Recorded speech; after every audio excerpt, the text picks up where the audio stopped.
What is the most important work ever entrusted to human beings, mga kapatid? Kung ating babalikan yung tanong, what is the most important work ever entrusted to us? Well, ang sabi po sa atin, mga kapatid, ay ano po? Ay character building. Tama po ba, mga kapatid? Yes, character building po. Sabi po ay character building is the most important work ever entrusted to human beings, and never before was its diligent study so important as now. Now, mga kapatid, pagpalagay na lang natin na kayo po ay nagmamayari ng isang maliit na grocery store. No? At ikaw po ay nandoon sa register, ibig sabihin nandoon sa iyong kaha, ibig sabihin, ikaw po ay tumatanggap ng mga bayad tapos meron kang register machine doon. Ano po? Pagkatapos ay busy ka rin na tumatanggap at nagsusukli ng kanilang mga bayad. No? So, sapagkat maraming customer, mga kapatid, ay meron pong nagbayad ng, sabihin na lang po natin, ng 1,000 peso bill. Mga kapatid, nung magbayad, ay akala mo na ito ay tunay na pera. So, agad sinuklian mo siya. Tapos, maya-maya, medyo kakaunti na mga tao, mga kapatid, binalikan mo yung pera. Kasi nag-iisip ka, parang merong hindi tama doon sa pera na yun. So, tiningnan mo ngayon, mga kapatid. Sabi mo, totoo kayang 1,000 ito? Parang hindi. Parang peke. So, kaya ang ginawa mo, mga kapatid, ay chinek mo doon meron kang sabihin po natin na yung machine ba na pwede mong i-check kung fake yung pera o hindi. So, nilagay mo doon. Nung inilagay mo, nagbiblink po yung checker. Ibig sabihin, ay yung 1,000 ay fake money. Mga kapatid, anong gagawin mo? Ano po ang iyong magiging reaction, mga kapatid? Of course, malaking pera yon, 1,000. Hindi ka matutuwa, mga kapatid. Pero bakit ko po kinikwento yan? Bakit ko sinasabi yan? Kasi po, sa ating pong mga panahon ngayon, usong-uso na po ang mga fake. Mga product, mga fake, mga kapatid. Let's say, for example, mga fake shoes. And apparel, so mga damit, mga fake na beauty products, fake news, yan, uso-uso. Meron din mga tinatawag na yan, mga fake na mga tao. Nakarinig na kayo na ganun, mga kapatid? Meron din pong mga fake Christian. At mga kapatid, meron din pong tinatawag na fake na pananampalataya. Meron po palang huwad na pananampalataya, mga kapatid. Kaya nga po, kailangan pong pag-usapan natin ito. How are we going to spot the difference, mga kapatid? Paano mo ba malalaman yung pagkakaiba ng tunay sa mga huwad, mga kapatid?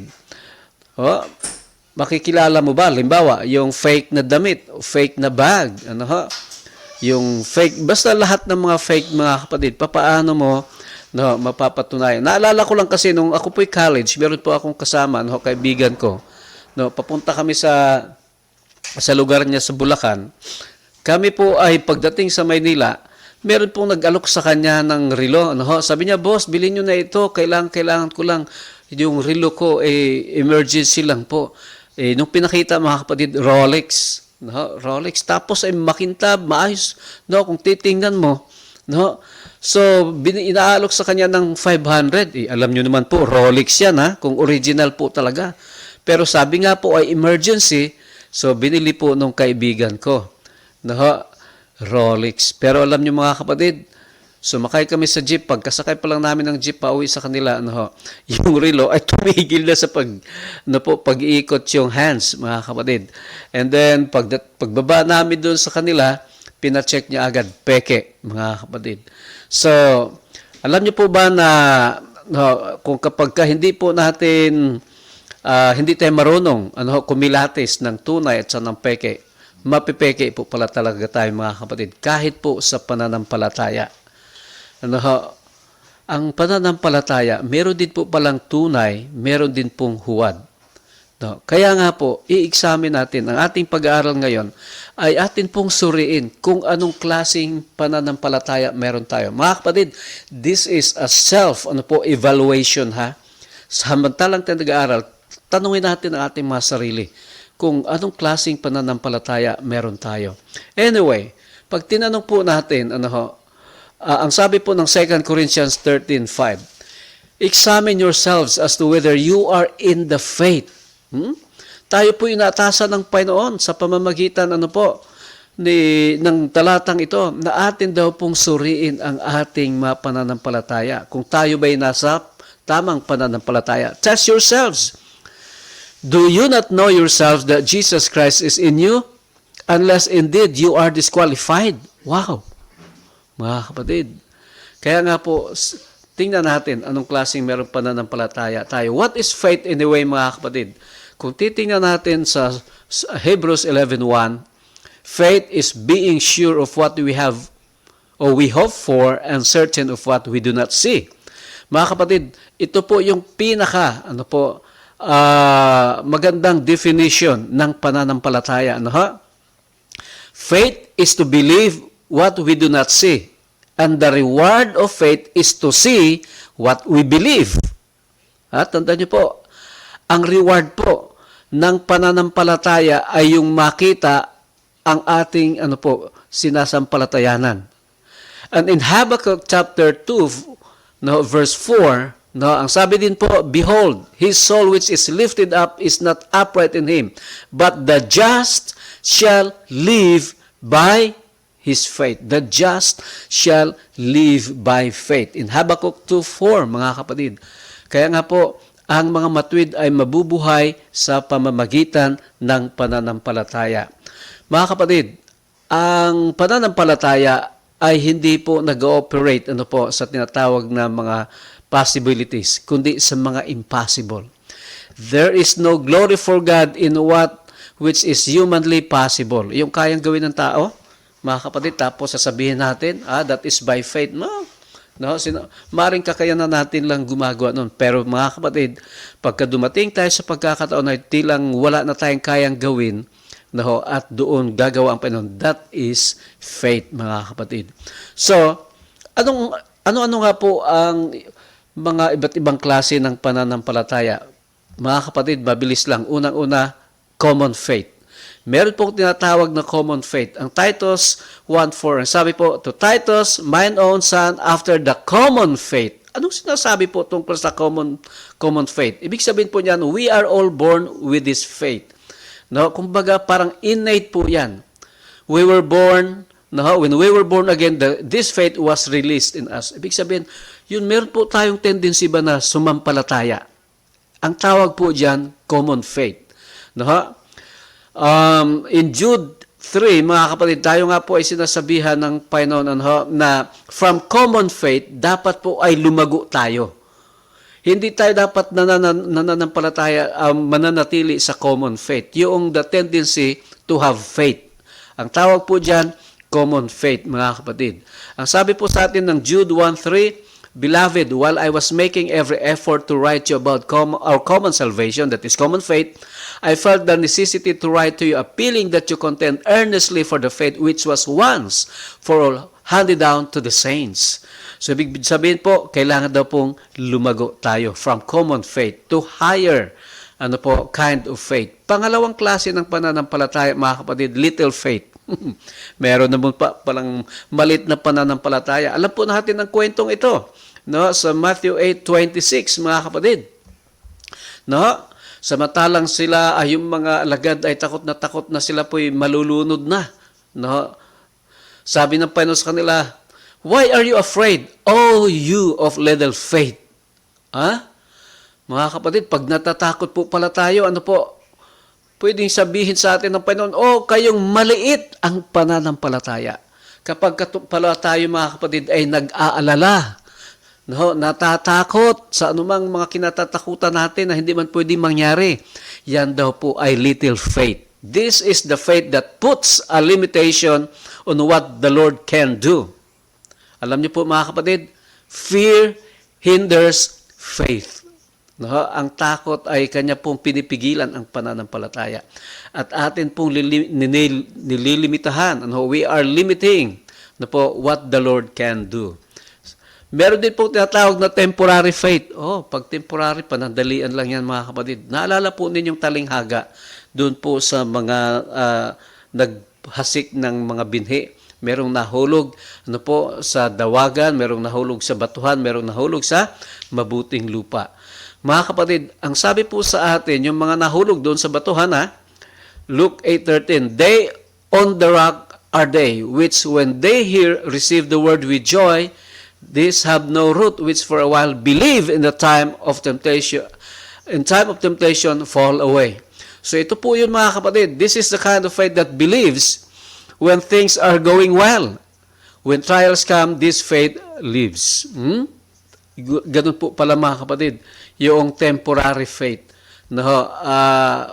Masaya, masasabi mong may pananampalataya kapag lahat ng mga bagay ay nagiging maganda. Pero pagka may mga problema na, nawawala na. Temporary faith po yun mga kapatid. Pero sinasabi po sa Biblia, meron din pong strong faith. In Romans 4:20, he staggered not at the promise of God through unbelief, but was strong in faith, giving glory to God. Mga kapatid, so this is having faith whatever the circumstances might be.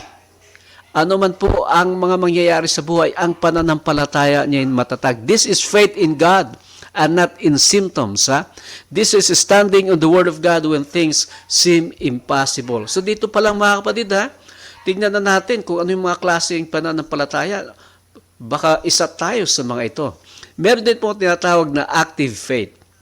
In James chapter 2:18, ang sabi po mga kapatid, yes, a man say, you have faith and I have works. Show me your faith without your works and I will show you my faith by works. So this is an active faith mga kapatid. Ang pananampalatayang walang gawa o hindi nakikita sa gawa ay patay. Pero ang pananampalatayang nakikita sa gawa, yan ay buhay, active faith. This is working faith, believing and doing. This is faith in action actually mga kapatid. Katulad nga po nung babaeng matagal nang naaagasan, naubos na ang kanyang kayamanan, hindi siya gumagaling mula sa mga doktor. Hanggang narinig niya na ang Panginoon lamang ang mapagpapagaling sa kanya. Sabi niya, makalapit lamang ako sa kanya, alam ko ako'y gagaling. That is an active faith mga kapatid. Kaya nga po, nung napalapit siya sa Panginoon, sabi ng Panginoon, your faith has made you well. Pinagaling ka ng iyong pananampalataya. Active faith po yan. Meron din pong tinatawag na malaking pananampalataya. Di ba kanina, merong little faith, ngayon naman po malaki. In Matthew 8:10, now when Jesus heard this, he marveled and said to those who were following, truly I say to you, I have not found such great faith with anyone in Israel. Kanino na po ito sinasabi mga kapatid? Doon sa centurion, naalala ninyo? Roman soldier, general po yan. Mga kapatid, nung siya'y naniniwala na, Panginoon, magsalita lamang kayo kahit hindi na kayo dumating o pumunta sa aking tahanan. Sabihin nyo lang po, nagagaling yung pong aking kasama sa bahay, siya'y gagaling. Kaya nga po ang sabi ng Panginoon, wala akong nakitang sa Israel na kasinlaki ng pananampalataya nito. Mga kapatid, this is faith that respond to the spoken word. Kapag sinunod po pala natin ang salita ng Panginoon, doon makikita kung gaano kalaki o kaliit ang ating pananampalataya. Kaya nga po mga kapatid, kamusta naman tayo? Then Jesus answered and said to her, O woman, great is your faith. Be it to you even as you will, and her daughter was made from whole, from that very hour. Mga kapatid, kahit po ang sino mang lumalapit sa Panginoon na may pananampalataya, ang may karamdaman, gumagaling. Depende sa pananampalataya, kung maliit or malaki. And then, meron po tinatawag na divine faith. Mga kapatid, in Galatians 2:20, I have been crucified with Christ. It is no longer I who live, but Christ who lives in me. And the life I now live in the flesh, I live by faith in the Son of God who loved me and gave Himself for me. So kapag tayo po namumuhay sa ating pananampalataya sa Panginoon, that is a divine faith. This is the faith that lives by principles, teachings, and precepts of life that comes from Christ. Yun bang ating ikinabubuhay o isinasakabuhayan ang mga salita ng Panginoon? That is divine faith. Pero mga kapatid, take note, meron din pong tinatawag na no faith. Meron po talagang walang pananampalataya. In Mark 4:40, pagkatapos pong sabihin ng Panginoon na peace be still, hinarap niya malagad, sabi niya, Jesus said to them, why are you so afraid? Have you still no faith? Wala pa rin pa ba kayong pananampalataya? Hindi kayo nananalig sa akin? Mga kapatid, ito din po ang sinabi ng Panginoong Diyos sa Israel. Nung sila po ay hindi nananampalataya sa Panginoon. As He said, I will hide my face from them. I will see what their end shall be. For they are very froward generation. Children in home is no faith. Mga kapatid, at napakarami pa actually mga klaseng pananampalataya ang binabanggit sa Biblia, mga kapatid. Pero hindi ko napapaliwanag lahat ito. Kasi meron pa pong tinatawag na precious faith, growing faith, rich faith, perfect faith, sincere faith, shipwreck faith, overcoming, victorious faith, holy faith, mga kapatid. Napakarami pa. Pero ang tanong po, what kind of faith do we have right now? Tanungin po natin ang ating mga sarili, mga kapatid. Tunay po ba ang ating pananampalataya sa Panginoon? O baka, mga kapatid, isa lamang tayo sa mga pananampalatayang binanggit dito? Actually, the Bible mentioned a lot, but kung ating titingnan, kailangan po natin na matiyak na tayo nasa pananampalataya sa ating Panginoon. Mga kapatid, tunay na pananampalataya. Kaya nga po, ang sabi sa atin ng Panginoon ay kapag meron tayong pananampalataya, nag-i-enjoy tayo kasama ang mga alagad ng Panginoon. Pero ang sabi po sa Matthew 7:21-23, not everyone that said unto me, Lord, Lord, shall enter into the kingdom of heaven, but he that doeth the will of my Father which is in heaven. Mga kapatid, kumusta po tayo? Ang ating pananampalataya sa araw-araw. Ito po ba'y nahahayag, mga kapatid? Kung ito po ay buhay na pananampalataya, mga kapatid, ay dapat ito daw po'y nakikita sa ating mga buhay. Dapat daw po'y nahahayag ang ating Panginoong Hesus. Faith rests on God, receives from God, responds to God, relies on God, realizes God, rejoices in God, and reproduces His life in character. Yan po ang tunay na pananampalataya. Let us check and evaluate where we put our faith, mga kapatid. Jesus Christ gave us an example how we should live in faith, reflecting the Father's glory in His life.